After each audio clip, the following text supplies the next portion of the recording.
नमस्कार मित्रों, आज के इस वीडियो में एक बार फिर से आप सभी का बहुत बहुत हार्दिक स्वागत है। हम आशा करते हैं कि आप सभी स्वस्थ होंगे, मस्त होंगे और अपनी तैयारी में व्यस्त होंगे। तो मित्रों, आज के इस वीडियो में हम आधुनिक काल के अंतर्गत द्विवेदी युग से संबंधित विगत वर्षों में पूछे गए सभी महत्वपूर्ण प्रश्नों को व्याख्यात्मक तरीके से हल करेंगे। इसके साथ ही इन्हें ट्रिक की सहायता से याद करने का भी प्रयास करेंगे। तो जैसा कि स्क्रीन पर आप देख पा रहे हैं, द्विवेदी युग और द्विवेदी युग का संख्या 1 है कि द्विवेदी युग का नामकरण किया गया है। कहने का आशय है कि जो द्विवेदी युग है इसका नामकरण किसके नाम के आधार पर किया गया है। तो विकल्प ए बता रहे हैं आचार्य हजारी प्रसाद द्विवेदी के नाम पर, विकल्प बी शांत प्रिय द्विवेदी के नाम पर, विकल्प सी है महावीर प्रसाद द्विवेदी के नाम पर, या फिर विकल्प डी है सोहनलाल द्विवेदी के नाम पर। तो देखिए मित्रों, इस प्रश्न को आप देखेंगे तो सबके साथ इन्होंने द्विवेदी द्विवेदी लगा दिया है और द्विवेदी युग है भी, तो बिल्कुल थोड़ा सा कंफ्यूजिंग होगा, लेकिन एक क्लू बनाइएगा। देखिए, द्विवेदी युग या किसी भी युग का नामकरण किसके आधार पर होगा? जो व्यक्ति महान होता है, महान होता है, महा होता है, बड़ा होता है, तो उसी के नाम पर उसके युग की शुरुआत होती है, उसके युग का नामकरण होता है, उसके युग का नाम दिया जाता है। तो बिल्कुल आपने सही समझ लिया। जैसे आपने देखा कि महावीर प्रसाद द्विवेदी द्विवेदी युग, बिल्कुल। तो प्रश्न संख्या 1 का विकल्प सी महाप्रसाद द्विवेदी के नाम पर द्विवेदी युग का नामकरण किया गया है, इसे ध्यान में रखिएगा। और द्विवेदी युग के बात करते हैं समय की, तो आपने देखा था कि 1900 से लेकर के 1918 तक का जो टाइम है ये बिल्कुल द्विवेदी युग के अंतर्गत आता है। और इसके पूर्व आपने देखा था 1850 से 1900 ईस्वी तक का जो टाइम है वो भारत युग के अंतर्गत आ रहा है। तो बिल्कुल सही है, इसे भी आप ध्यान में रख लीजिएगा, ठीक है ना। चलिए आगे है प्रश्न संख्या 2, सैरंध्री के रचनाकार हैं। कहने का जो रचना सैरंध्री है उसकी रचना किसने किया है ना। तो विकल्प ये बता रहे हैं श्या राम शरण गुप्त ने किया, विकल्प बी मैथिली शरण गुप्त ने किया, विकल्प सी माखनलाल चतुर्वेदी, या फिर विकल्प डी नरेश वर्मा ने। तो बिल्कुल सही समझ रहे हैं। प्रश्न संख्या 2 का जो सैरंध्री है, इस सैरंध्री की रचना विकल्प बी मैथिली शरण गुप्त ने किया है, इसे ध्यान में रखिएगा, ठीक है ना। तो सैरंध्री कौन? बोले मैथिली, सैरंध्री मैथिली, ध्यान में इसे बैठाइएगा। तो आशा करते हैं कि आपको आसानी से बैठ जाएगा, ठीक है ना। चलिए अगला प्रश्न है, प्रश्न संख्या 3 है कि निम्नलिखित में से कौन सी रचना अयोध्या सिंह उपाध्याय हरिऔध की नहीं है। इनमें से एक रचना ऐसी है जो कि अयोध्या सिंह उपाध्याय हरिऔध की रचना नहीं है। विकल्प बता रहे हैं विचित्र विवाह, विकल्प बी वैदेही वनवास, तो बिल्कुल सही है, अयोध्या से वैदेही का वनवास होता है ना, इन्हीं की अयोध्या सिंह उपाध्याय हरिऔध की है। विकल्प बी चोखे चौपते, भैया अयोध्या के जो पद होते हैं बड़े चोखे होते हैं और बहुत चुभते हैं, तो जो चोखा पद होगा वो चुखेगा। और इसकी हमने एक क्लू आपको बताई थी कि अयोध्या के प्रिय पद है ना, बिल्कुल बोल चाल में चोखे और चौपते होते हैं, जिसका रस कौन? वैदेही लेती हैं, यानी कि रस है ना, कलश और वैदेही वनवास। तो अयोध्या के प्रिय अयोध्या फॉर अयोध्या, प्रिय पद, प्रिय से हो गया प्रिय प्रवास, पद से हो जाएगा कौन सा? चोखे पद, है ना, चुभते, चोखे होते हैं, चुभते हैं, तो चोखे पद चौपते और चुभते चौपते, तो अयोध्या के प्रिय पद चोखे और चौपते होते हैं, जिसका रस, इसका रस है ना, बोलचाल में एक रचना की बोलचाल है, कौन? वैदेही लेती है, तो रस से हो गया रस कलश और वैदेही से हो गया वैदेही वनवास। तो बिल्कुल आपने सही समझा कि ये जो प्रश्न संख्या 3 का विकल्प ये है, तो विकल्प ये रचना अयोध्या सिंह उपाध्याय हरिऔध की नहीं है, बल्कि विचित्र विवाह किसका होता है? भैया जो रामचरित्र से है ना, अगर राम के चरित्र के साथ किसी का विवाह होगा तो निश्चित रूप से वो विचित्र विवाह होगा। विचित्र रामचरित्र उपाध्याय का विवाह बड़ा विचित्र हुआ था, ऐसे दिमाग में बैठा लीजिएगा, ठीक है ना। चलिए अगला प्रश्न संख्या 4 है कि द्विवेदी युग का वह साहित्यकार जिन्हें कविता कामनीकांत, भारतेंदु, प्रागेंदु, साहित्य सुधाकर उपाधियों से विभूषित किया गया है। अब देखिए, कह रहे हैं कि द्विवेदी युग का कौन सा साहित्यकार है जिसे कविता कामनीकांत कहा गया, जिसे भारतेंदु प्रागेंदु कहा गया, जिसे साहित्य सुधाकर आदि उपाधि दी गई है। तो निश्चित रूप से इस प्रश्न को आप मोस्ट इंपॉर्टेंट लगा लीजिए, ठीक है ना। ये प्रश्न आपकी परीक्षा में छप सकता है। विकल्प बता रहे हैं नाथूराम शर्मा शंकर हैं, विकल्प बी भारतेंद्र हरिश्चंद्र हैं, विकल्प सी रामधारी सिंह दिनकर हैं, या फिर विकल्प डी सूर्यकांत त्रिपाठी निराला हैं। तो आपने अब तक दिमाग लगा लिया होगा। बिल्कुल सही आपका अनुमान है कि कविता कामनी कांत, कविता कामनी के कांत कौन होंगे? तो कांत वही होता है जो नाथ होता है, तो नाथ फॉर नाथूराम, है ना। कांत जहाँ पे देखिए कामनी का कांत, कांत नाथ होगा, नाथ होगा। अब देखिए भारतेंद्र प्रद्युम्न कौन होगा? भारत का प्रागेंदु कौन होगा? वही होगा जो नाथ होगा, भारत का नाथ होगा तभी तो। और साहित्य सुधाकर बोले शंकर, शंकर साहित्य सुधाकर, है ना। तो बिल्कुल आपने सही समझा कि नाथूराम शर्मा शंकर की तीनों उपाधियां हैं, कविता कामनीकांत नाथूराम, प्रागेंदु है ना भारतेंदु नाथूराम, साहित्य सुधाकर नाथूराम। तो बिल्कुल इस प्रश्न को तो बिल्कुल आप स्टार लगाकर अपने पास सेव कर लीजिएगा, निश्चित रूप से प्रश्न पूछा जा सकता है, ठीक है ना। तो बिल्कुल प्रश्न संख्या 4 का विकल्प ये Nathuram Sharma Shankar is right answer, ठीक है ना। तो मित्रों देखो इस प्रश्नावली का आप ये सोच रहे हैं कि कोई विशेष महत्व तो नहीं है। मैं देख रहा हूँ कि इन दिनों कुछ ही हमारे भाई बहन ऐसे हैं जो कि बिल्कुल लगे हुए हैं, बाकी लोगों को शायद पसंद नहीं आ रहा होगा। लेकिन ये चीज़ को आप दिमाग में बैठा लीजिए कि प्रश्न इसी के आसपास से ही आपके एग्जाम में आएंगे। और आपको ये भी बता दे रहा हूँ, निश्चित रूप से आप देखिएगा जितना पढ़ाया लिखाया गया है उसी में से आपका प्रश्न आएगा और उसी में से आपका सिलेक्शन होगा, ठीक है ना।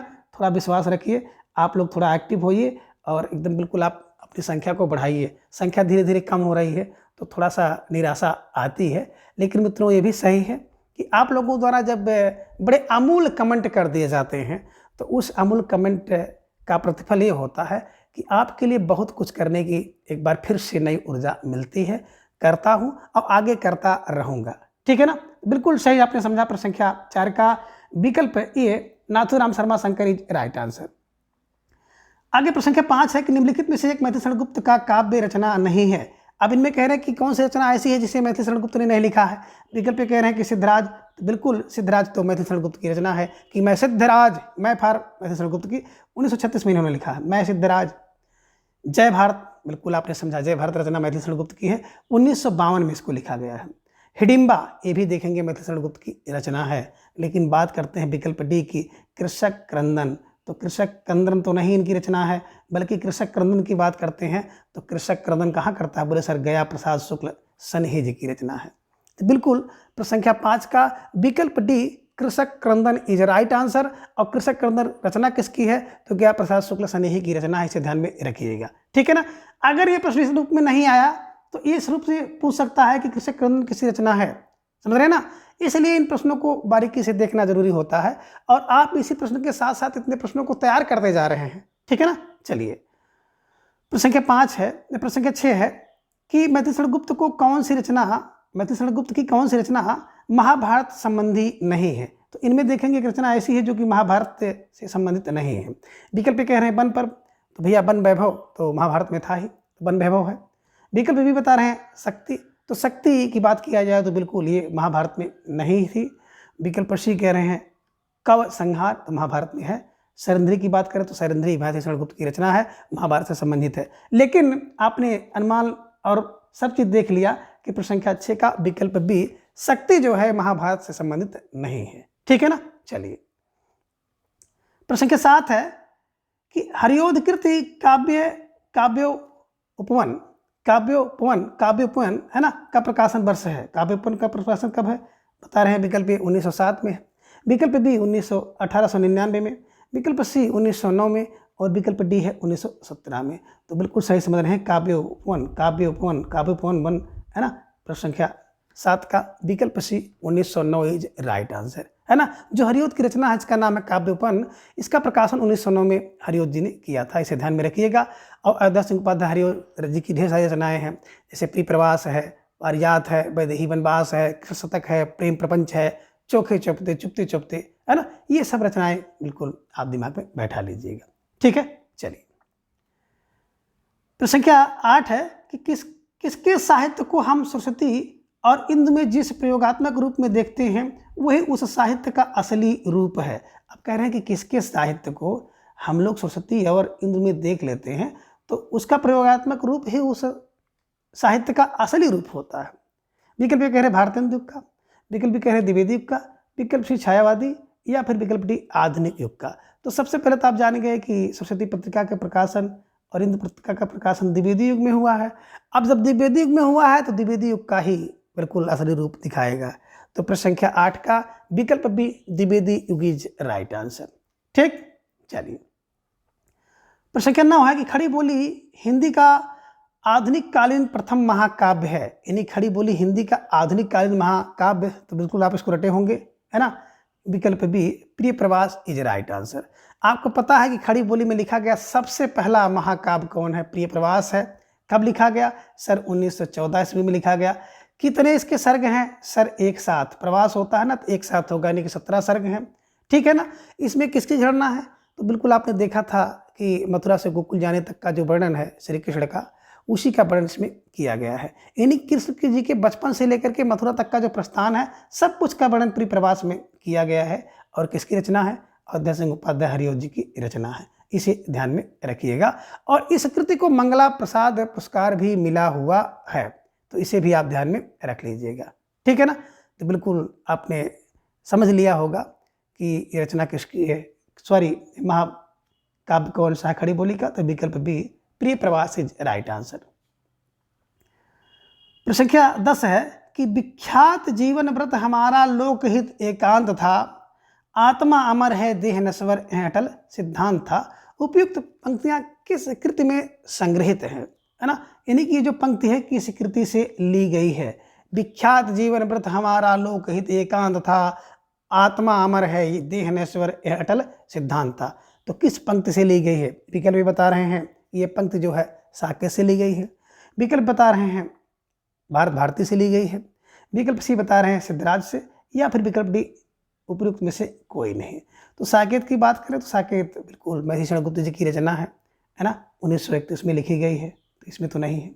विकल्प बता रहे हैं भारत भारती, बिल्कुल 1912 में लिखी गई है, ध्यान में रखिएगा। और इसमें कुल 12 सर्ग हैं, ये भी दिमाग में आप बैठा लीजिएगा। तो निश्चित रूप से भारत भारती में ही कहा गया है कि विख्यात जीवन व्रत हमारा लोकहित एकांत था, आत्मा अमर है देह नश्वर अटल सिद्धांत था। ठीक है ना। सिद्धराज की बात करें महर्षि गुप्त जी की रचना है, 1936 में लिखी गई है। ठीक है ना। तो बिल्कुल प्रश्न संख्या 10 का विकल्प B Bharat Bharati is right answer. ठीक है, चलिए प्रश्न संख्या 11 है कि द्विवेदी युग की कविता है, कहने का आशा है इनमें से कौन सी कविता द्विवेदी युग की है ना। बल्कि इनमें पूछ रहे हैं कि द्विवेदी युग की कविता की कौन सी विशेषता है। विकल्प भी बता रहे हैं कि उपदेशात्मक एवं इतिवृत्तात्मकता है। विकल्प भी बता रहे हैं प्राकृत चित्रात्मक है। विकल्प सी बता रहे हैं नवजागरण परक है, या फिर विकल्प डी नारी चेतना परक है। तो देखिए जो द्विवेदी युग की कविता है, विकल्प ए उपदेशात्मक एवं इतिवृत्तात्मक इज राइट आंसर। जितने भी द्विवेदी युग की कविताएं हैं आप देखेंगे तो उसमें उपदेशात्मकता एवं इतिवृत्तात्मकता होती है। ठीक है ना। तो प्रश्न संख्या 11 का विकल्प ए इज राइट आंसर। प्रश्न संख्या 12 है कि महर्षि गुप्त को इतिहास के उपेक्षित नारी पात्र निम्न पुस्तकों में प्रतिष्ठित किया है। कह रहे हैं कि महर्षि गुप्त ने, है ना, इतिहास में उपेक्षित कौन थी? उर्मिला थी। अब उर्मिला का कह रहे हैं कि निम्न में से किस पुस्तक में प्रतिष्ठापित किया है या प्रतिष्ठित किया है ना। विकल्प बता रहे हैं भारत भारती में, विकल्प बी रंग में भंग, विकल्प सी द्वापर, या फिर विकल्प डी साकेत में। तो बिल्कुल सही समझ रहे हैं। साकेत में बात करें महर्षि गुप्त ने 1931 में जिसका रचना इन्होंने किया है, इसमें कवियों द्वारा उपेक्षित उर्मिला का बिल्कुल विरह वर्णन, उर्मिला और लक्ष्मण का, है ना, देखेंगे वर्णन इसमें किया गया है। कुल बात करें साकेत में तो 12 खंड हैं, 12 सर्ग हैं, और जिनमें बात करें 9वां सर्ग जो कि उर्मिला से संबंधित है, बहुत प्रसिद्ध है। तो कभी कभी यही पूछ लेता है कि, है ना, उर्मिला सर्ग कौन सा है, तो 9वां सर्ग है, इसे ध्यान में आप रखिएगा। ठीक है ना। तो बिल्कुल प्रश्न संख्या आपने 12 का विकल्प D Saket is right answer, और साकेत की रचना 1931 में हुई है। ठीक है, चलिए प्रश्न संख्या 13 है कि द्विवेदी युग का एक और नाम है, यानी कि द्विवेदी युग के एक अन्य नाम से भी हम लोग जानते हैं, तो उसका नाम बता रहे हैं संक्रांति काल है। विकल्प भी बता रहे हैं कि संधि काल है। विकल्प सी है जागरण सुधार काल, या फिर विकल्प डी गद्य काल। तो बिल्कुल सही समझ रहे हैं, द्विवेदी युग का एक अन्य नाम और भी है। विकल्प सी जागरण सुधार काल इज राइट आंसर। समय की बात करते हैं तो बिल्कुल सन 1900 से लेकर के 1918 ईस्वी तक का जो समय है, उसी को द्विवेदी युग या जागरण सुधार काल के नाम से जाना जाता है। ठीक है, चलिए। संख्या 14 है कि द्विवेदी युगीन साहित्य में किस प्रवृत्ति की प्रमुखता नहीं है, यानी कि द्विवेदी का जो साहित्य है उसमें किसकी प्रमुखता नहीं है, तो ध्यान में रखिएगा। विकल्प ए बता रहे हैं गद्यात्मकता, विकल्प बी काव्यात्मकता, विकल्प सी वैचारिकता और विकल्प डी है इतिवृत्तात्मकता। तो बिल्कुल आपने सही समझा है, कह रहे हैं कि इसकी प्रमुखता नहीं है। तो बिल्कुल अगर मोटे रूप में इसको देखेंगे तो इसमें विकल्प ये होना चाहिए था, विकल्प बी काव्यात्मकता इज राइट आंसर। ठीक है ना। और अगर किताब देखेंगे, किताब में इसका आंसर जो है गलत हो गया है, उसमें जो है इसमें इतिवृत्तात्मकता को दे दिया है। ठीक है ना। तो किताब नहीं आपको देखना है, बल्कि इतिवृत्तात्मक तभी आपने देखा है कि उपदेशात्मक और इतिवृत्तात्मक अभी आपने देखा था। तो बिल्कुल विकल्प बी होगा, काव्यात्मकता इज राइट आंसर। द्विवेदी में काव्यात्मकता नहीं थी। ठीक है, बिल्कुल। प्रश्न संख्या 15 है कि राजपूतानी आन की कथा है, कहने की राजपूतानी आन की कथा किसमें है? विकल्प कह रहे हैं सिद्धराज, जो कि 1936 में लिखी गई है ना, इसे ध्यान में रखिएगा। मैथिली गुप्त द्वारा। कह रहे रंग में भंग 1909 में लिखा गया है, इसे ध्यान में रखिएगा। विकल्प सी है पंचवटी, पंचवटी 1925 में लिखा है। और साकेत की बात करते हैं तो 1931 में लिखा गया है। ठीक है ना। अब क्या करेंगे, कह रहे हैं कि किसमें राजपूती आन की कथा है ना। तो किसमें है? विकल्प बी रंग में भंग पड़ गया। अब राजपूती आन में शान मान चल रही थी और किसी ने आगे कुछ गड़बड़ कर दिया तो रंग में भंग हो गया, 1909 में लिख गया। तो ध्यान में रखिएगा, रंग में भंग ना करो, ना फार नौ में, नो करो रंग में भंग, नो फार नौ में लिखी गई रचना है। अब राजपूती जो आन की कथा इसमें दिखाई गई है। तो बिल्कुल आपने सही समझा। पर संख्या 15 का विकल्प बी रंग में भंग इज राइट आंसर। रचना कैसी है? मैथिली गुप्त जी की है। कब लिखी गई? 1909 में। और कथा क्या है? राजपूती आन की कथा है। अगला प्रश्न है संख्या 16 कि साकेत की कथा का मुख्य संबंध किसके चरित्र से जुड़ा हुआ है? देखिए प्रश्न घुमा के फिर आ गया कि जो साकेत की कथा भी आपने देखी थी 1921 में लिखी गई है, मैथिली गुप्त जी ने लिखा है। उस कथा में किसके चरित्र का विकास जुड़ा हुआ है ना। कवियों की जो उदासीनता विषयक उर्मिला है, उर्मिला के बारे में कहा गया है। तो बिल्कुल आपने सही समझा, विकल्प बी लक्ष्मण और उर्मिला के चरित्र से जुड़ा हुआ है। ध्यान में रखिएगा, इसके अन्य विकल्पों को पढ़ने में कोई आपको समय गंवाने की आवश्यकता नहीं है। तो बिल्कुल निश्चित रूप से प्रश्न संख्या 16 का विकल्प बी लक्ष्मण और उर्मिला के चरित्र का विकास इज राइट आंसर। प्रश्न संख्या 17 है कि मैथिली गुप्त द्वारा रचित जयद्रथ वध क्या है? अब जयद्रथ वध की बात करते हैं तो रंग में भंग 1909 में लिखा गया है ना, और 1910 में जयद्रथ वध दा से 10 है ना, तो 1910 में लिखी गई रचना है जयद्रथ वध। कह रहे कि ये क्या है? कह रहे विकल्प ये महाकाव्य है, विकल्प बी बता रहे हैं प्रबंध काव्य है, विकल्प सी खंड काव्य है, या फिर विकल्प डी इनमें से कोई नहीं है।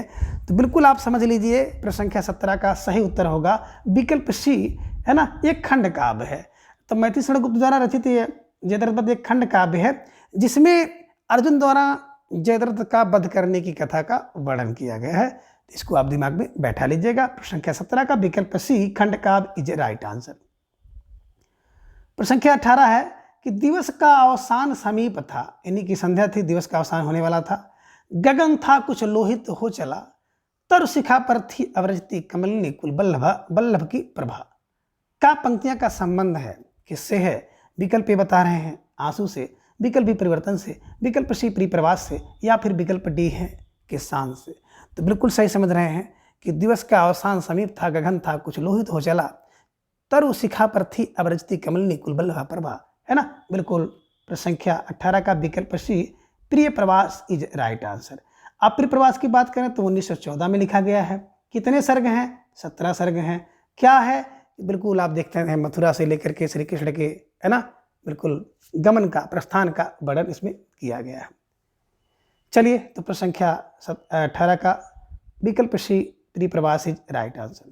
प्रश्न संख्या 19 है कि द्विवेदी जी ने किस भाषा को कविता के सिंहासन से उतारकर खड़ी बोली को प्रतिष्ठित करने में काफ़ी योगदान दिया? इस प्रश्न का आशय यह है कि द्विवेदी जी ने किस भाषा को कविता के सिंहासन से उतारा और फिर उसके स्थान पर खड़ी बोली को प्रतिष्ठित किया है। विकल्प कह रहे फारसी बोली भाषा को उतारा, विकल्प बी संस्कृत भाषा को उतारा, विकल्प सी पाली भाषा को, या फिर विकल्प डी ब्रज भाषा को। तो बिल्कुल सही समझ रहे हैं। प्रश्न संख्या 19 का विकल्प डी ब्रज भाषा इज राइट आंसर। यानी कि द्विवेदी युग से पूर्व बात करते हैं तो काव्य के क्षेत्र में ब्रज भाषा का बहुत बोलबाला था।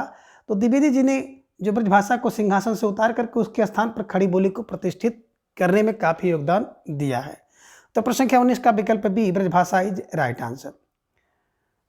प्रश्न संख्या 20 है, चिरगांव किस कवि का जन्म स्थान है। कहने का आशा है कि किस कवि का जन्म जो है चिरगांव में हुआ है, यानी कि चिरगांव झांसी। तो विकल्प ए की बात करते हैं तो माखनलाल चतुर्वेदी, विकल्प बी मैथिलीशरण गुप्त, विकल्प सी सुभद्रा कुमारी चौहान और विकल्प डी है सुमित्रा नंदन पंत। तो बिल्कुल आप सही समझ रहे हैं। चिरगांव झांसी में जन्म किसका हुआ, विकल्प B Maithilisharan Gupt is right answer. तो चिरगांव झांसी में किसका, बोले मैथिलीशरण गुप्त जी का जन्म हुआ। कब हुआ, 1886 ईस्वी में इनका जन्म हुआ था, 1886 में, और 1964 में इनका देहांत हुआ था। इसे भी आप ध्यान में रखिएगा। इनके पिता का नाम था राम शरण दास, ठीक है ना, मैथिली शरण और राम शरण दास, ध्यान में रखिएगा। बल्कि इनके ग्रंथों को तो आप जान ही रहे हो कि रंग में भंग, जयद्रथ बद्ध, भारत भारती, साकेत, यशोधरा, पंचवटी, विष्णु प्रिया, जय भारत, 8 ढेर सारी रचनाएं इन्होंने लिखी हैं। तो बिल्कुल बात करते हैं चिरगांव झांसी में किसका जन्म हुआ, विकल्प B Maithilisharan Gupt is right answer. प्रश्न संख्या 21 है कि सूची 1 को समूहों का मिलान सूची 2 से कीजिए और दिए गए कूट के आधार पर सही उत्तर का चयन कीजिए। यानी कि एक तरफ आप देख रहे हैं सूची 1 में रचनाएं हैं और सूची 2 में जो रचनाकार हैं। तो रचना को उनके रचनाकारों से मिलाना है। देखिए विकल्प ए में प्रिय प्रवास, तो प्रिय प्रवास किसका हुआ है, ध्यान में रखिएगा, है ना, अयोध्या से हुआ है। प्रिय प्रवास अयोध्या पर अयोध्या प्रसाद हरिऔध, है ना, तो दिमाग में रख लीजिएगा। रंग में भंग हो गया, है ना, मैथिलीशरण गुप्त का रंग में भंग 1909 में लिखी गई रचना है, ठीक है ना। मृत्युंजय, अब मृत्युंजय कौन होता है, अगर किसी कोई राय दे दे और मृत्युंजय तो पूर्ण हो जाता है। व्यक्ति मृत्युंजय जो मृत्यु पर जय कर लिया तो पूर्ण हो गया अपने आप में, है ना। कोई व्यक्ति क्या है, मृत्यु पर जय प्राप्त कर लिया, विजय प्राप्त कर लिया, तो भैया अपने आप में पूर्ण हो गया, पूर्ण फाड़ रायदेवी प्रसाद पूर्ण। और पथिक की बात करते हैं तो पथिक आप जान रहे हैं राम नरेश त्रिपाठी, इसे ध्यान में रखिएगा। तो इस प्रकार से अगर मोटा माटा देखा जाए तो इस प्रश्न को आप आसानी से कर सकते हैं कि प्रश्न 1 को अगर मिलाएंगे, किसके साथ मिलाएंगे, 3 का, और 2 को 1 के साथ मिलाएंगे, जहाँ पे मिल जाए उसको आप सही करेंगे। 1 का 3, 2 का 1। तो बिल्कुल आपने देखा कि प्रश्न संख्या 21 का विकल्प सी इज राइट आंसर, ठीक है। चलिए प्रश्न संख्या 22 है कि रचना के दृश्य से निम्नलिखित कृतियों का सही अनुक्रम बताइए। यानी कि रचना के दृश्य से सबसे पहले कौन सी रचना लिखी गई, उसके बाद कौन सी रचना लिखी गई, और अंत में कौन सी रचना आती है। तो बिल्कुल आप विकल्प बी पे ध्यान मारेंगे तो निश्चित रूप से आपको ये सही मिलेगा। प्री प्रवास की बात करते हैं तो 1931 में प्री का प्रवास होता है, इसे ध्यान में रखिएगा। प्री प्रवास की बात करते हैं तो प्री का प्रवास 1914 में ही प्री प्रवास लिखा गया था, तो 1914 में प्री का प्रवास होगा। साकेत 1931 में होगा, ध्यान में रखिएगा। तुलसीदास की बात करते हैं, तुलसीदास 1900 है ना 34-36 की रचना है, ध्यान में रखिएगा, 1938 में रखिएगा। और कृष्णायन की बात करते हैं तो कृष्णायन जो है 1943 की रचना है, ठीक है ना। तो तुलसीदास 38 और 43 में कृष्णायन। तो बिल्कुल निश्चित रूप से प्रश्न संख्या 22 का विकल्प बी इज राइट आंसर। आगे है प्रश्न संख्या 23 कि करते तुलसीदास भी कैसे मानद का नाद, महावीर का यदि उन्हें नहीं मिलता प्रसाद, है ना। फिर एक बार देख लीजिए प्रश्न संख्या 23 है कि करते तुलसीदास भी कैसे मानस का नाद, महावीर का यदि उन्हें मिलता नहीं प्रसाद। उक्त पंक्तियों के रचनाकार हैं, ये पंक्ति किसने रची है। तो विकल्प ये बता रहे हैं महावीर प्रसाद द्विवेदी, विकल्प बी अयोध्या सिंह उपाध्याय हरिऔध, विकल्प सी मैथिलीशरण गुप्त और विकल्प डी सियाराम शरण गुप्त। तो बिल्कुल सही समझ रहे हैं, है ना, कि विकल्प सी Maithilisharan Gupt is right answer, है ना। अगर तुलसीदास कैसे मानस का नाद करते, अगर किसका, महावीर का प्रसाद उनको नहीं मिलता, तो कहने का आशय यही है कि प्रश्न संख्या 23 का विकल्प सी Maithilisharan Gupt is right answer. प्रश्न संख्या 24 है कि इतिवृत्तात्मकता किस काव्य युग की विशेषता है। अभी ने आपने देखा, 3-4 बार आपने देख लिया है। विकल्प भारतेंदु युग, विकल्प द्विवेदी युग, विकल्प शुक्ल युग, विकल्प डी छायावादी युग। तो बिल्कुल सही समझ रहे हैं, द्विवेदी युग की विशेषता है इतिवृत्तात्मकता और उपदेशात्मकता, है ना, ध्यान में रखिएगा। तो प्रश्न संख्या 24 का विकल्प बी द्विवेदी युग इज राइट आंसर। प्रश्न संख्या 25 है कि वैदेही वनवास के लेखक हैं। अब वैदेही का वनवास कहाँ से होता है? बोले सर अयोध्या से होता, तो अयोध्या फॉर अयोध्या सिंह उपाध्याय हरिऔध, ठीक है ना। तो प्रश्न संख्या 25 का विकल्प बी इज राइट आंसर। आगे प्रश्न संख्या 26 है कि आधुनिक हिंदी कविता में द्विवेदी युग का काल सीमा कब से कब तक माना जाता है? इसको हमने भी बताया ही था, है ना। द्विवेदी युग 1900 ईस्वी से लेकर के 1918 ईस्वी तक का, ध्यान में रखिएगा, है ना। 1850 से 1900 ईस्वी तक का समय तो भारत युग का है, ठीक है ना। और 1918 से लेकर के 1936 तक का टाइम जो होता है वो व्यक्ति छाया रहता है, छाया फॉर छायावाद युग है, ठीक है, इसे ध्यान में रखिएगा। तो फिलहाल प्रश्न संख्या 26 का विकल्प डी 1900 ईस्वी से लेकर के 1918 इज राइट आंसर, ठीक है। चलिए प्रश्न संख्या 27 है कि इनमें से कौन सा कवि द्विवेदी युग का है ना। इनमें से कौन सा कवि द्विवेदी युग का है? यानी कि एक कवि द्विवेदी युग के हैं, बाकी से सभी अन्य से संबंधित हैं, इसे ध्यान में रखिएगा, है ना। बद्रीनाथ चौधरी की बात करते हैं, बद्रीनाथ चौधरी प्रेम भारत युग के हैं। राय दास भी भारत युग के हैं। जसवंत सिंह उसके पूर्व के हैं। विकल्प डी की बात करते हैं, गया प्रसाद शुक्ल स्नेही इज राइट आंसर। गया प्रसाद शुक्ल स्नेही जो है बिल्कुल द्विवेदी युग के कवि हैं। स्नेही नाम से बिल्कुल ये श्रृंगारी कविता करते थे, और एक इनका नाम त्रिशूल भी है, तो त्रिशूल नाम से राष्ट्रवादी कविता करते थे। तो प्रश्न संख्या 27 का विकल्प डी गया प्रसाद शुक्ल स्नेही इज राइट आंसर। प्रश्न संख्या 28 है कि चौपट चपेट और मैंग मंजरी नाटकों के लेखक हैं। चौपट चपेट और मैंग मंजरी दोनों नाटकों के लेखक कौन हैं? विकल्प बता रहे हैं कि कौन बता रहे हैं कि भैया किशोरी लाल गोस्वामी है, विकल्प बी बाबू किशोर वर्मा है, विकल्प सी मथुरा प्रसाद चौधरी, विकल्प डी है रूप नारायण, है ना, पांडे। तो बिल्कुल सही समझ रहे हैं। चौपट कौन कर सकता है ना, और मंजरी किसको पसंद है? तो बोले सर जो किशोरी होगा ना वही चौपट कर सकता है। कभी कभी देखे होंगे तमाम लोग ऐसे हैं जो कि अपने घर की बागडोर किसी किशोर या किशोरी के हाथ दे देते हैं। तो किशोर और किशोरी के हाथ अगर आप दे देंगे तो आप कुछ नहीं कह सकते हैं, हो सकता है कि आपका बना बनाया सारा खेल चौपट हो जाए। तो चौपट चपेट कौन कर सकता है? बोले sir Kishori for Kishori Lal Goswami. तो प्रश्न संख्या 28 का विकल्प ए Kishori Lal Goswami is right answer. अगला प्रश्न संख्या 29 है कि द्विवेदी युग के सर्वश्रेष्ठ प्रगीतकार कौन हैं? यानी कि द्विवेदी युग के सबसे श्रेष्ठ प्रगीत करने वाले कौन हैं? प्रश्न संख्या 29 का विकल्प ए रूप नारायण पांडे हैं, विकल्प बी लोचन प्रसाद पांडे हैं, विकल्प सी मुकुटधर पांडे, या फिर विकल्प डी इनमें से कोई नहीं। तो बिल्कुल सही समझ रहे हैं। द्विवेदी युग की अगर बात करते हैं सर्वश्रेष्ठ प्रगीतकार की, तो विकल्प C Mukutdhar Pandey is right answer, ठीक है। चलिए प्रश्न संख्या 30 है कि रस कलश किसकी रचना है ना। दिमाग में रख लीजिएगा कि रस कलश कौन, है ना।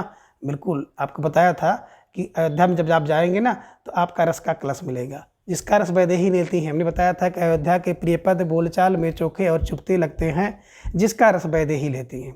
तो ध्यान में रखिएगा, वैदेही, रस कलश वैदेही, है ना, वैदेही, दिमाग में वैदेही वनवास रस कलश इनकी रचना है, अयोध्या सिंह उपाध्याय हरिऔध। और इसकी क्लू बना लीजिएगा कि अयोध्या में जाएंगे ना तो आपको बिल्कुल रस का कलश भरा हुआ मिलेगा। कब रचना है? 1931 में, ध्यान रखिएगा, ठीक है ना। चलिए प्रश्न संख्या 31 है कि मधुसूदन गुप्त की प्रतिभा का विकास सर्वाधिक किस साहित्य रूप में देखने को मिलता है? इन्हीं की बात करते हैं मधुसूदन गुप्त का, तो इनकी प्रतिभा किस क्षेत्र में सबसे ज़्यादा थी? विकल्प बता रहे हैं नाटककार के रूप में, विकल्प बी प्रबंधकार के रूप में, विकल्प सी प्रगीतकार के रूप में, और विकल्प डी है मुक्तकार के रूप में।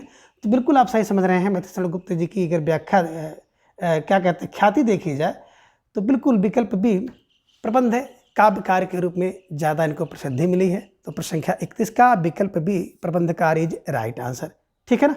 चलिए प्रश्न संख्या 32 है कि निम्नलिखित में से मधुसूदन गुप्त की कौन सी रचना नायिका प्रधान नहीं है ना। इनमें से एक रचना ऐसी है जिसमें नायिका की प्रधानता नहीं है। विकल्प ए की बात करें तो यशोधरा में बिल्कुल नायिका की प्रधानता है। विकल्प बी पंचवटी, तो बिल्कुल यही पंचवटी आपको दिख रहा है। तो पंचवटी में नायिका की प्रधानता नहीं बल्कि लक्ष्मण की प्रधानता है, इसे ध्यान में आप रखिएगा, ठीक है ना। बात करते हैं साकेत में, तो बिल्कुल आपने देखा उर्मिला की प्रधानता है। विष्णुप्रिया में बिल्कुल नायिका की प्रधानता है। तो प्रश्न संख्या 32 का विकल्प B Panchavati is right answer, है ना। पंचवटी में तू पहुँच पाने, तू पहुँच। यशोधरा 1932 में, धारा 32, साकेत 1931 में, और विष्णुप्रिया, है ना, 1957 में लिखी गई रचना है। प्रश्न संख्या 33 है कि मधुसूदन गुप्त की निम्नलिखित काव्य कृतियों का सही अनुक्रम है ना। यानी कि जो कृतियां हैं उसका सही अनुक्रम आपको लगाना है। तो बिल्कुल अगर इस हिसाब से देखा जाए तो आप कह सकते हैं कि सबसे पहले पंचवटी होना चाहिए, है ना। पंचवटी में तो पहुँचो 1925 में। साकेत 3 नाम 3 अक्षर है, 3 है। यशोधरा 1932 में। द्वापर की बात करते हैं तो 1936 में। द्वापर और सिद्धराज इनकी रचना जो है 36 पर है। तो बिल्कुल आपने सही समझा। प्रश्न संख्या 33 का विकल्प B is a right answer. ठीक है। प्रश्न संख्या 34 है कि रंग में भंग नामक काव्यकृत के रचयिता हैं। मैंने बताया था कि रंग में भंग ना करो 1909 में रचना लिखी गई है ना। आन मान राजपूत की आन पर लिखी गई है, इसे ध्यान में रखिएगा। किसकी रचना है? विकल्प सी Maithili Sharan Gupt is right answer. तो घुमा फिरा कर देखेंगे तो कुल घुमा फिरा करके 10 से 15 प्रश्न हैं जो कि घुमा फिरा करके प्रश्न पूछे गए हैं। इसलिए विगत प्रश्नों को हल करना आपके लिए बहुत जरूरी बन जाता है कि उसी प्रश्न को तोड़ मरोड़ करके किसी रूप में पूछा जा सकता है। ठीक है, चलिए। प्रश्न संख्या 35 है खड़ी बोली हिंदी का प्रथम महाकाव्य है। तो सब लोग जानते हैं खड़ी बोली हिंदी का प्रथम महाकाव्य कौन? विकल्प सी प्रिय प्रवास है। 1914 में लिखा गया है, 17 इसमें सर्ग हैं। और किसने लिखा है ना? अयोध्या के प्रिय पद, तो अयोध्या प्रसाद उपाध्याय हरि अवध ने लिखा है, इसे ध्यान में रखिएगा। तो प्रश्न संख्या 35 का विकल्प सी प्रिय प्रवास इज राइट आंसर, है ना। मथुरा से प्रवास का इसमें वर्णन किया गया है श्री कृष्ण के, इसको भी आपको ध्यान में रखना होगा। ठीक, चलिए। संख्या 36 है कि निम्नलिखित में से कौन सा काव्य ग्रंथ नहीं है? इनमें एक ऐसा है जो कि काव्य ग्रंथ नहीं है, इसे ध्यान में रखिएगा। विकल्प ए वैदेही, विकल्प बी पथिक, विकल्प सी रसक रंजन और विकल्प डी है भारत भारती। तो निश्चित रूप से अगर इस प्रश्न को देखेंगे तो विकल्प ये जो वैदेही है ना, इसको वैदेही से आप वैदेही बनवास दिमाग में रख लीजिएगा। तो ये तो काव्य ग्रंथ है। पथिक भी है रामनेश का। रसक रंजन की बात करते हैं तो महावीर प्रसाद जी की एक गद्य रचना है, इसे ध्यान में रखिएगा। तो प्रश्न संख्या 36 का विकल्प सी रसक रंजन इज राइट आंसर। प्रश्न संख्या 37 है कि साकेत महाकाव्य का सर्वाधिक मार्मिक सर्ग है। देखिए प्रश्न आ ही गया, साकेत किसकी रचना है? बोले सर साकेत किसकी रचना है? ध्यान में रखिएगा, साकेत, है ना। तो साकेत कह रहे कि इसका जो मार्मिक है सर्ग कौन है? सबसे मैथिली शरण गुप्त जी का है, इसे आप लोग जानते हैं। 1931 में लिखा गया है, ये भी आप लोग जानते हैं। साकेत में 12 सर्ग हैं, इसे भी आप लोग जान रहे हैं। और साकेत का जो नवम सर्ग है, इसमें उर्मिला का वर्णन किया गया है। तो कह रहे हैं कि सबसे मार्मिक जो सर्ग कौन सा है? विकल्प डी मार्मिक है, विकल्प डी नवम सर्ग इज राइट आंसर। ठीक है, चलिए। प्रश्न संख्या 38 है कि अयोध्या सिंह उपाध्याय हरिऔध द्वारा लिखित काव्य है। इनमें कौन सा काव्य अयोध्या सिंह उपाध्याय? तो बिल्कुल आपने कहा कि अयोध्या के जो प्रिय है ना, बिल्कुल अयोध्या के जो प्रिय पद हैं वो चोखे और चौबते लगते हैं बोलचाल में, और जिसका रस वैदेही लेते हैं। तो बिल्कुल प्रश्न संख्या 38 का विकल्प सी चोखे चौपते इज राइट आंसर। ठीक है। प्रश्न संख्या 39 है कि द्विवेदी युग के संपूर्णतः प्रतिनिधि कवि कौन है? पूर्ण रूप से अगर प्रतिनिधि की बात करते हैं तो प्रतिनिधि कवि कौन माने जा सकते हैं? विकल्प ए श्रीधर पाठक, विकल्प बी हरिऔध जी, विकल्प सी मैथिली शरण गुप्त, या फिर विकल्प डी इनमें से कोई नहीं। तो निश्चित रूप से इस विकल्प के अनुसार द्विवेदी युग की अगर संपूर्णतः बात करें प्रतिनिधि कवि की, तो विकल्प सी Maithili Sharan Gupt is right answer. ठीक है, चलिए। प्रश्न संख्या 40 है कि भारत भारती में किस भावना की रूपरेखा प्रस्तुत की गई है ना, यानी कि किस प्रकार की रचना इसमें देखने को मिलती है? दैन भावना की, विकल्प बी राष्ट्रीय भावना की, विकल्प सी प्रेम भावना की, विकल्प डी भक्ति भावना की। तो भारत भारती की बात करते हैं, भारत भारत 2 बार है, यानी कि 1912 में लिखा गया है। और ये विकल्प बी है ना, मैथिली शरण गुप्त द्वारा राष्ट्रीय भावना से प्रेरित होकर की रचना लिखी गई थी। तो प्रश्न संख्या 40 का विकल्प बी राष्ट्रीय भावना इज राइट आंसर। ठीक है, चलिए। प्रश्न संख्या 41 है कि रत्नाकर कृत गंगा अवतरण किस छंद में लिखा गया है? तो बिल्कुल चौपाई में, विकल्प बी दोहा में, विकल्प सी रोला, या फिर विकल्प डी है घना छरी में। तो बिल्कुल आप सही समझ रहे हैं, जो जगन्नाथ द्वारा गंगा अवतरण लिखा गया है, तो बिल्कुल ध्यान में रखिएगा, विकल्प सी रोला इज राइट आंसर। अब प्रश्न संख्या 42 है कि भक्ति काल में गृहस्थ जीवन का जैसा सुंदर चित्रण सूरदास में मिलता है, वैसा ही आधुनिक काल के किस कवि में मिलता है? कहने का आशय है कि भक्ति काल में जैसे सूरदास जी ने सुंदर वर्णन किया है, वैसे आधुनिक काल में किसने वर्णन किया है? इन्हीं के आप कह सकते हैं कि आधुनिक काल का सूरदास भी उनको कहा जाता है। विकल्प ए कह रहे हैं हरिओद, विकल्प बी जगन्नाथ दास रत्नाकर, विकल्प सी निराला, विकल्प डी मैथिलीशरण गुप्त। तो देखिए मित्रों, इस प्रश्न का उत्तर अगर इस पुस्तक में देखेंगे तो विकल्प डी दिया गया है मैथिलीशरण गुप्त, जो कि मैथिलीशरण गुप्त जी को अगर देखा जाए तो आधुनिक काल का तुलसीदास कहा जाता है ना। बिल्कुल प्रश्न संख्या 42 का विकल्प ये आधा Singh Upadhyay Hariaudh is right answer, क्योंकि आधुनिक युग के सूर्य की बात आती है तो प्रश्न संख्या 42 का विकल्प ये हरिओद इज राइट आंसर, इसे ध्यान में रखिएगा। तो प्रश्न संख्या 42 का विकल्प ए हरिओद जी आधुनिक युग के सूर्य हैं और आधुनिक युग में सूरदास की तरह ये जो है बिल्कुल है ना गृहस्थ का सुंदर वर्णन करते हैं। प्रश्न संख्या 43 है कि हिंदी भाषा के मानकीकरण की दृष्टि से कौन सा गुण सर्वाधिक महत्वपूर्ण युग था, है ना। तो इसमें कह रहे हैं कि हिंदी भाषा के मानकीकरण की दृष्टि से कौन सा युग सर्वाधिक महत्वपूर्ण युग था। हिंदी भाषा के मानकीकरण की बात आ रही है। विकल्प कह रहे हैं भारतेंदु, विकल्प बी द्विवेदी युग, विकल्प सी छायावादी युग, विकल्प डी प्रगतवादी युग। तो बिल्कुल सही समझ रहे हैं। अगर हिंदी भाषा के मानकीकरण की बात की जाती है तो बिल्कुल विकल्प बी द्विवेदी युग राइट आंसर, क्योंकि द्विवेदी युग में क्या हो रहा है, इसी को एक जागरण सुधार काल भी कहते हैं। तो बिल्कुल हिंदी का जो मानकीकरण है विकल्प बी द्विवेदी युग राइट आंसर। प्रश्न संख्या 44 है कि किसान के रचनाकार हैं, यानी किसान जो रचना है इसकी रचना किसने की है। विकल्प ए मैथिलीशरण, विकल्प बी निराला, विकल्प सी हरिओद, विकल्प डी प्रसाद। तो बिल्कुल आप सही समझ रहे हैं, किसान की रचनाकार विकल्प ए Maithilisharan Gupt is right answer. और किसान एक साथ हो जाओ, एक साथ मतलब 1917 में लिखी गई रचना है, इसे ध्यान में रखिएगा, ठीक है। प्रश्न संख्या 45 है कि साकेत में कितने सर्ग हैं। बिल्कुल आपने सही समझा, इसकी चर्चा हम लोग कर चुके हैं। वर्ष 1931 में लिखा गया है, मैथिलीशरण गुप्त द्वारा लिखा गया है और साकेत में कुल 12 सर्ग हैं, ध्यान में रखिएगा। प्रश्न संख्या 45 का विकल्प सी 12 इज राइट आंसर। और 12 में जो 9वां सर्ग है ना, बिल्कुल उर्मिला अभिषेक वर्णन, वो सबसे मार्मिक सर्ग है। तो प्रश्न संख्या 45 का विकल्प सी 12 इज राइट आंसर। प्रश्न संख्या 46 है खड़ी बोली का प्रथम महाकाव्य है। बिल्कुल अभी आपने देखा था कि खड़ी बोली में प्रथम महाकाव्य विकल्प बी परिप्रवास है। कब लिखा गया? 1914 में लिखा गया। कितने सर्ग हैं? 17 सर्ग हैं, इसे ध्यान में रखिएगा, ठीक है ना। इसमें बिल्कुल मथुरा से लेकर के उनके गमन तक का वर्णन किया गया है, इसे ध्यान में रखिएगा। कृष्ण के प्रवास का वर्णन है, ठीक है ना। तो प्रश्न संख्या 46 का विकल्प बी परिप्रवास इज राइट आंसर। प्रश्न संख्या 47 है छत्री उठो अब तो कयुष की कालिमा को मेट दो, निज देश को जीवन सहित तनमन तथा धन भेंट दो, वैसो सुनो व्यापार सारा मिट चुका है देश का, सब धन विदेश हर रहे हैं, पार है कि क्लेश का। उपयुक्त काव्य पंक्तियों के रचनाकार कौन हैं? विकल्प बता रहे हैं भारतेंद्र चंद, विकल्प मैथिलीशरण गुप्त, विकल्प सी प्रताप नारायण मिश्र और विकल्प डी है रामधारी सिंह दिनकर।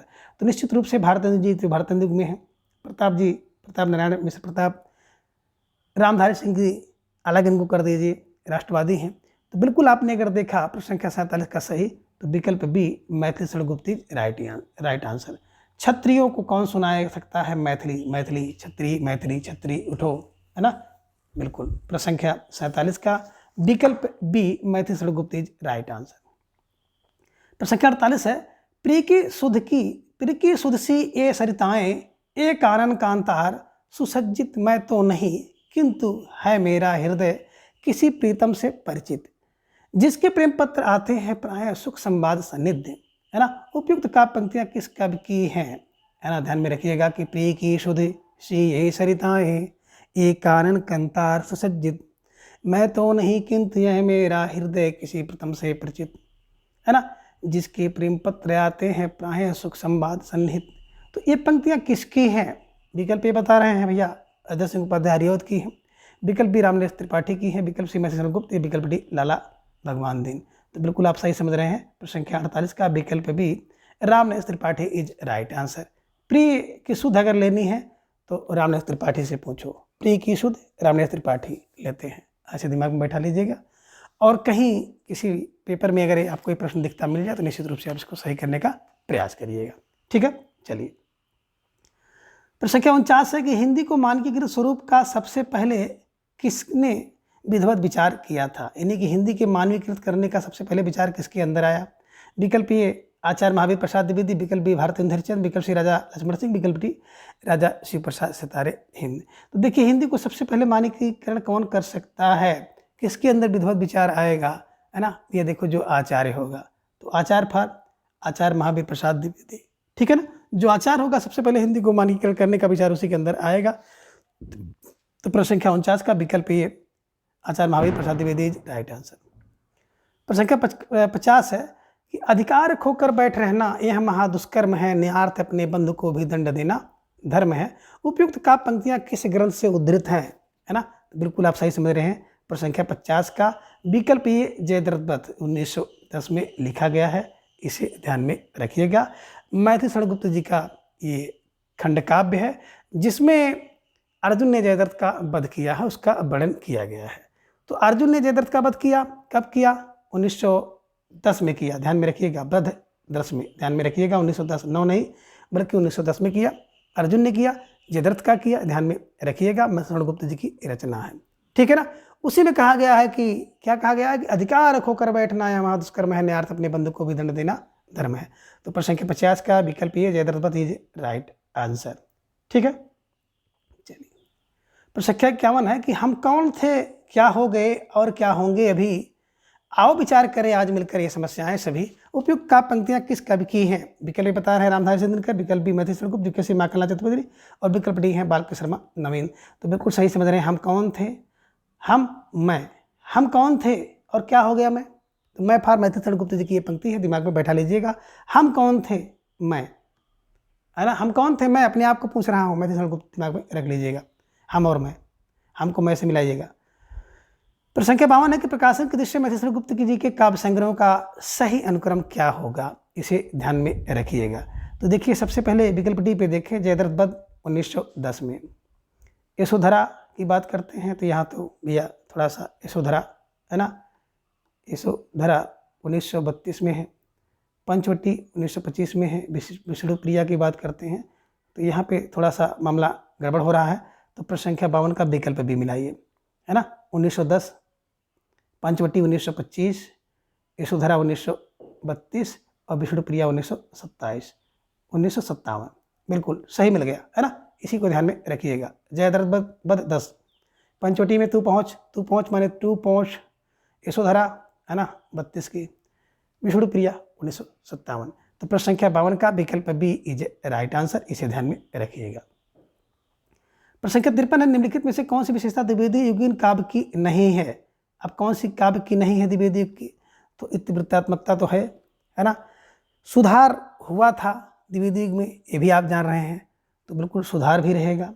विकल्प बी काव्य के रूप में खड़ी बोली प्रतिष्ठित, तो ये भी रहेगा। लेकिन विकल्प डी है स्वानुभूत की प्रत्यक्ष, है ना, बात करें स्वानुभूत की प्रत्यक्ष क्या विवृत्ति, ये द्विवेदी युग की विशेषता नहीं है। तो प्रश्न संख्या 53 का विकल्प डी इज राइट आंसर। प्रश्न संख्या 54 है, खड़ी बोली का पहला महाकाव्य कौन सा है। खड़ी बोली में सबसे पहला काव्य कौन सा लिखा गया, इसको सभी लोग जान रहे हैं कि विकल्प ये प्रिय प्रवास इज राइट आंसर। किसने लिखा है, तो अयोध्या से प्रिय का प्रवास होगा, तो अयोध्या सिंह उपाध्याय हरिओद 1914 में लिखा। कितने सर्ग, 17 सर्ग है, और अयोध्या, है ना, इसे ध्यान में रखिएगा। किसकी वर्णन है, तो बिल्कुल आप देख रहे हैं श्री कृष्ण के प्रवास का वर्णन है, इसे ध्यान में रखिएगा। तो प्रश्न संख्या 54 का विकल्प ए इज राइट आंसर। ये प्रश्न देखिए घुमा फिरा करके कई बार पूछ लिया गया है, ठीक है। चलिए प्रश्न संख्या 55 है कि भारत भारती किसकी रचना है। अब भारत भारती रचना की बात करते हैं तो 1912 में लिखा गया, भारत भारत 2 बार आ गया। विकल्प ए मैथिली शरण गुप्त जी की रचना है, इसे ध्यान में रखिएगा।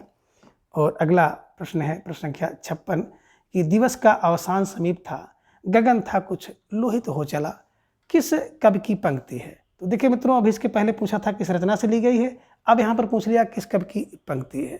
तो बिल्कुल बात करते हैं कवि की, तो विकल्प अयोध्या सिंह उपाध्याय हरिओद जी की है। और कहाँ से ली गई है, तो बिल्कुल आप कह सकते हैं प्रिय प्रवास से ली गई है।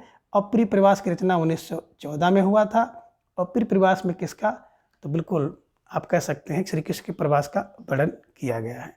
तो निश्चित रूप से आपने देखा कि प्रिय प्रवास रचना से ढेर सारे प्रश्न पूछे गए हैं। और द्विवेदी युग की अगर बात करें तो द्विवेदी युग में हमने देखा, आपने भी इसका अनुभव किया होगा कि केवल 2 ही कवियों पर विशेष रूप से फोकस किया गया है, आपके मैथिली शरण गुप्त और अध्यय सिंह उपाध्याय हरिऔध। ये नहीं कि मैथिलीशरण गुप्त और अध्यय सिंह उपाध्याय हरिऔध जी को आप विस्तृत रूप से पढ़ लेते हैं, ढंग से पढ़ लेते हैं, तो निश्चित रूप से द्विवेदी युग यहाँ से हटकर नहीं जाना है। ठीक है ना। तो मित्रों, आज की इस वीडियो में बस इतना।